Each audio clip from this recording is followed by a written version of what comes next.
Creativity ఏ ఒక్కరి సొంతం కాదు. కాస్త కొత్తగా ఆలోచిస్తే తనకంటూ ఓ గుర్తింపు తెచ్చుకోవచ్చు. ఇదే సూత్రాన్ని పాటించాడు ఓ వైజాగ్ కుర్రాడు. ఇప్పటి వరకు 85 దేశాలు చుట్టేసి యూట్యూబర్గా సత్తా చాటాడు. సోషల్ మీడియా ద్వారా పాపులర్ అయిన వాళ్ళు తెలుగు రాష్ట్రాల్లో చాలామంది ఉన్నారు. వారిలో కొందరు షార్ట్ ఫిలిమ్స్ ద్వారా పాపులర్ అయితే మరికొంతమంది పేదలకు సాయం చేస్తూ క్రేజ్ సంపాదించారు. వీరందరితో పోలిస్తే ఇప్పుడు మనం తెలుసుకోబోయే కుర్రాడు చాలా స్పెషల్. వైజాగ్కు చెందిన ఈ యువకుడు యూట్యూబర్గా మారి ప్రపంచాన్నే ఇట్టే చుట్టేసి వస్తున్నాడు.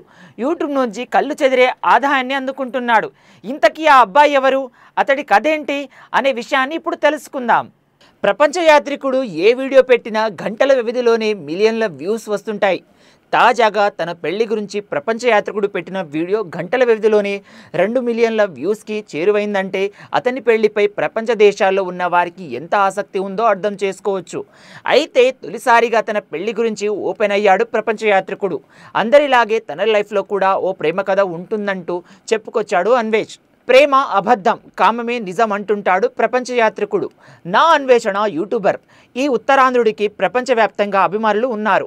వరల్డ్ ఫేమస్ యూట్యూబర్గా, దేశంలోనే ఎక్కువ ఆదాయాన్ని పొందే నెంబర్ 1 యూట్యూబర్గా సంచలనాలు సృష్టిస్తున్నాడు ఈ ప్రపంచ యాత్రికుడు.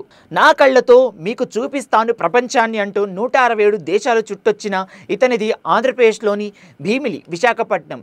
నిరుపేద కుటుంబంలో పుట్టిన అన్వేష్ అలియా చిన్ని తనకిష్టమైన టూరిజంలో మాస్టర్ చేశాడు.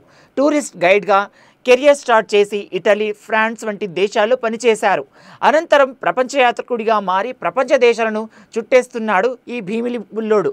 అతని యూట్యూబ్లో 300 మిలియన్ల వ్యూస్ ఉన్నాయంటే ఇతనికి ఏ రేంజ్లో ఫాలోయింగ్ ఉందో అర్థం చేసుకోవచ్చు.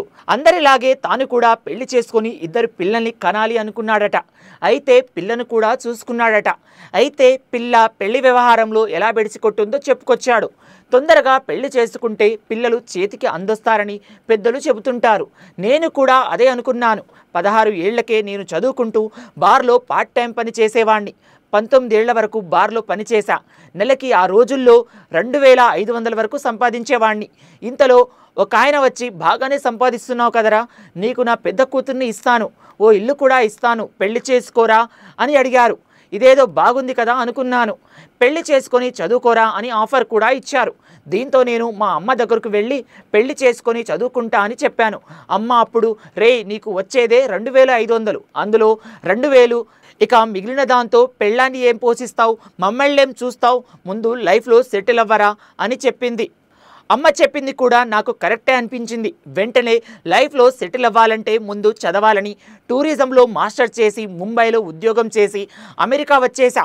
4 ఏళ్ళు ఓవర్ టైం డ్యూటీ చేసి దాదాపు 25 లక్షలు సంపాదించి మంచి ఇల్లు కొన్నాను. వెంటనే అమ్మకి ఫోన్ చేసి నేను పెళ్లి చేసుకోవాలని అనుకుంటున్నాను అని చెప్పాను. అమ్మ ఓకే సంబంధం చూడటం మొదలుపెట్టింది. నా ప్రొఫైల్ చూసి ఓ అమ్మాయి నాకు ఫేస్బుక్లో మెసేజ్ పెట్టింది. ఆ తర్వాత మాట కలిశాయి. పెళ్లి గురించి ఒకరికొకరం నచ్చాం. నా ఫోటోలు ఆమెకు పంపాను, ఆమె ఫోటోలు నాకు పంపించింది. అమ్మకి విషయం చెప్పేసరికి ఫోటోల్లో అంతా మేకప్ ఉంటుంది. డైరెక్ట్గా చూసి అప్పుడు పెళ్లి సంబంధాన్ని వెళ్దామని అన్నది. ఆ తర్వాత నేను అమెరికా నుంచి మా ఊరు వచ్చేసాను. మా అమ్మ కలిశాను. మా అమ్మ నచ్చింది. పెళ్లికి రెడీ అయ్యాం. వస్తూ ఆమెకు బోలెడు గిఫ్ట్లు తీసుకొని వచ్చాను. ఎలాగో పెళ్లి చేసుకోబోతున్నాం కదా అని ఐఫోన్, పర్ఫ్యూమ్స్ ఇలా కాస్ట్లీ ఐటమ్స్ చాలా తెచ్చి ఆ అమ్మాయికి ఇచ్చాను. మా పేరెంట్స్ వాళ్ళ పేరెంట్స్ మాట్లాడుకున్నారు, ఓకే చేశారు. పెళ్లి చూపు అయ్యాయి. కానీ వాళ్ళు ఏమన్నారంటే మా దగ్గర డబ్బులు లేవు, వచ్చే ఏడాది చేసుకుందామన్నారు. అప్పటికే నేను 2019లో యూట్యూబ్ ఛానల్ పెట్టాను. అప్పటికి కరోనా స్టార్ట్ అయ్యింది, లాక్డౌన్ పెట్టారు. 40 రోజుల తర్వాత నేను ఇండియాకి మళ్ళీ వచ్చాను. వస్తూ మళ్ళీ గిఫ్ట్స్ తెచ్చాను. వాళ్ళ ఇంటికి వెళ్ళి ఆ గిఫ్ట్స్ ఇచ్చేసి పెళ్లి గురించి అడిగాను. అప్పుడు వాళ్ళ నాన్న మరి జాబ్ సంగతి ఏంటి అని అడిగారు. లాక్డౌన్ కదా, మళ్ళీ ఎప్పుడు వెళ్తామో తెలియదు అని అన్నాను. అదేంటి జాబ్ లేకపోతే ఎలా, మా అల్లుడు అమెరికాలో ఉద్యోగం అని చెప్పుకున్నాం. ఇప్పుడు మీరు ఇక్కడే ఉంటే పరిస్థితి ఏంటి, మీరు మళ్ళీ అమెరికా వెళ్ళి ఉద్యోగం చేయండి, అప్పుడు పెళ్లి చేస్తామని ఫిట్టింగ్ పెట్టారు. అదేంటండి ప్రపంచమంతా అల్లకల్లోలం అయిపోతుంటే జాబ్ అంటారేంటి, పైగా నాకు ఇప్పుడు జాబ్ లేకపోవడం కాదు, సెలవులు ఇచ్చారు అని చెప్పాను.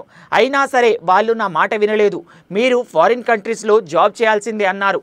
2 నెలలు అయిపోయింది. నేను ఆల్ ఇండియా ట్రిప్స్కి వెళ్ళిపోయాను. వచ్చాక కూడా నేను యూట్యూబ్ చేస్తున్నా, సక్సెస్ అవుతానంటే యూట్యూబ్ లేదు, దాంతో వచ్చేది 10,000తో మా అమ్మాయిని ఎలా పోషిస్తావు అని అడిగారు. ఆ తర్వాత నా లైఫ్ మారిపోయింది. ఆ అమ్మాయి వేరే పెళ్లి చేసుకుంది. నేను ఆ అమ్మాయిని ముట్టుకోలేదు, టచ్ కూడా చేయలేదు. చాన్నాళ్ళు బాధపడ్డాను, తిరిగి రియలైజ్ అయ్యాను అని చెప్పుకొచ్చాడు. ఇలా మారి ప్రపంచ యాత్రికుడిగా మారాడు అన్వేష్. అన్వేష్ బాగా పాపులర్ కావడంతో కిలిమంజారో పర్వతారోహణ వీడియో కీలక పాత్ర పోషించింది. ఆఫ్రికాలో అత్యంత ఎత్తైన పర్వతమైన కిలిమంజారో పర్వతాన్ని ఆయన విజయవంతంగా అధిరోహించాడు. ఎన్నో కష్టనష్టాలకు ఓర్చుకొని 5,642 మీటర్ల ఎత్తులో ఉన్న శిఖరానికి చేరుకున్నారు. ఆ తర్వాత భారతీయ జెండాను ఎగురవేసి జై జవాన్ జై కిసాన్ వందే మాతరంతో పాటు జనగణమన గీతాలను ఆలపించాడు. ఈ వీడియో నెట్టింట్లో బాగా పాపులర్ కావడంతో పాటు పెద్ద సంఖ్యలో ఫాలోవర్లు పెరిగారు. అప్పటి నుంచి ప్రపంచ యాత్రికుడు మరింత స్పీడ్ పెంచాడు. భారత పరిసర దేశాలతో పాటు సుదూర ప్రాంతాల్లోనూ పర్యటించాడు. నార్త్ కొరియా లాంటి ప్రమాదకర దేశాల్లోనూ అడుగుపెట్టాడు. ఆస్ట్రేలియా, ఆఫ్రికా, అమెరికా, ఐరోపా దేశాల్లో తిరిగి వచ్చాడు. ఇప్పటి వరకు ప్రపంచంలోని సగానికి పైగా దేశాల్లో అతడు పర్యటించాడు. తన యూట్యూబ్ ద్వారా ఎంతో మందికి ఆయా దేశాల్లోని విశేషాలను చూపించాడు. ప్రపంచ పర్యటనల ద్వారా ఆయా దేశాల్లోని వింతలు విశేషాలు తెలుసుకోవడంతో పాటు అన్వేష్ ఆ వీడియోను యూట్యూబ్లో పెట్టి భారీగా ఆదాయాన్ని పొందుతున్నాడు. ప్రస్తుతం నెలకు సుమారు 60 లక్షల రూపాయలు సంపాదిస్తున్నాడంటే ఆయన రేంజ్ ఏంటో అర్థం చేసుకోవచ్చు. వాస్తవానికి పాపులర్ టీవీ ఛానళ్లు కూడా ఇంత మొత్తం సంపాదించలేవు, కానీ అన్వేష్ ఎంజాయ్ చేస్తూ ఈజీగా సంపాదిస్తున్నాడు.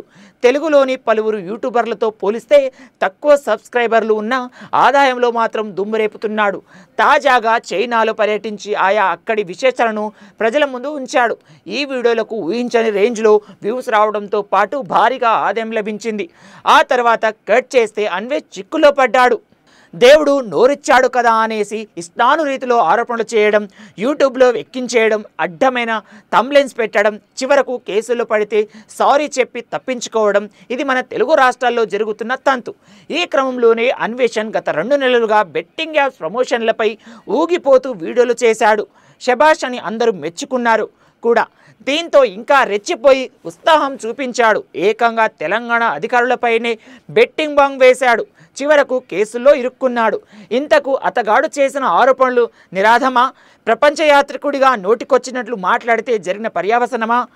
ఆధారాలతో సహా అన్ని వివరంగా చెబుతానంటూ వీడియో చేయడం, తీరా వీడియో అంతా నోటి మాటలు వచ్చి భూతులు తప్ప ఎలాంటి ఎవిడెన్స్ ఉండవు.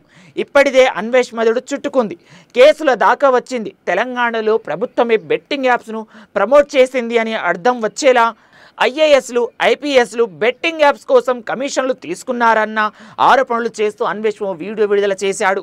ఇల్లీగల్ బెట్టింగ్ యాప్స్లో మాజీ సిఎస్ శాంతకుమారి ప్రమేయం కూడా ఉందని, మెట్రో ట్రైన్లలో బెట్టింగ్ యాప్స్కు ఎలా పర్మిషన్ ఇచ్చారంటూ అన్వేషణ చేసిన అలిగేషన్ చాలా దూరం వెళ్ళాయి. ముఖ్యంగా డీజీపీ జితేందర్ రెడ్డిపై ఆయన చేసిన ఆరోపణలు పోలీస్ డిపార్ట్మెంట్కు కోపం తెప్పించాయి. ఇప్పటి మాటలే పోలీస్ డిపార్ట్మెంట్ ఆగ్రహం తెప్పించాయి. Telangana DGP Jitender, metro MD NVS Reddy, CS Shanthi Kumari, Dana Kishore, Vikas రాజ్లపై ఆరోపణలు చేస్తూ వీడియోలు విడుదల చేశాడు అన్వేష్. ఎలాంటి ఆధారాలు లేకపోయినా తప్పుడు సమాచారం ప్రచారం చేశాడంటూ అన్వేషణపై కానిస్టేబుల్ నవీన్ ఇచ్చిన ఫిర్యాదు ఆధారంగా కేసు నమోదు చేశారు సైబరాబాద్ పోలీసులు. 300 కోట్ల లంచం తీసుకుని 3 బెట్టింగ్ యాప్లను ప్రోత్సహించారని డీజీపీతో పాటు సీనియర్ అధికారుల పేర్లను వెల్లడించారు. బెట్టింగ్ యాప్లకు వ్యతిరేకంగా పోరాటం చేస్తున్న ఒక్క కారణంతో ఇన్నాళ్ళు జనాలు అన్వేషణకి మద్దతు ఇచ్చారు. జనాల్ని బాగా బూతులు తిడితే తన యూట్యూబ్ ఛానల్కి బాగా వ్యూస్ వస్తాయన్న కారణంతో ఇష్టం వచ్చినట్లు అందరినీ తిట్టడం మొదలుపెట్టాడు. ఇప్పుడు ఏకంగా ఒక రాష్ట్రం డీజీపీ, సీనియర్ ఐఏఎస్లపైనే తన భూతు పురాణం విప్పాడు. ఇప్పుడు కేసుల్లో చిక్కుకున్నాడు. అతని మీద నమోదైన సెక్షన్లు నాన్ బెయిలబుల్. ఈ కేసులు తెలంగాణ పోలీస్ డిపార్ట్మెంట్ సీరియస్గా తీసుకుంది. ఈ బెట్టింగ్ యాప్ స్కామ్లో పాల్గొన్నారని వీడియోలో చెప్పాడు. దీంతో పోలీసులు తప్పుడు ప్రచారం చేస్తున్నారనే కారణంతో ఎఫ్ఐఆర్ నమోదు చేశారు. ప్రభుత్వ అధికారులు చట్టబద్ధమైన సంస్థ ప్రతినిష్టలపై దెబ్బతీసేలా అన్వేష్ వ్యాఖ్యలు చేశాడని పోలీసులు పేర్కొన్నారు. తప్పుడు సమాచారాన్ని వ్యాప్తి చేసేలా వీడియో చేసిన అన్వేషణపై చర్యలు తీసుకోవాలని పోలీసులు ఫిర్యాదులో పేర్కొన్నారు. ఈ కేసుపై పోలీసులు దర్యాప్తు చేస్తున్నారు. చూడాలి అన్వేషణ చేసిన తప్పులు బయటపడతాయా లేదా అనేది.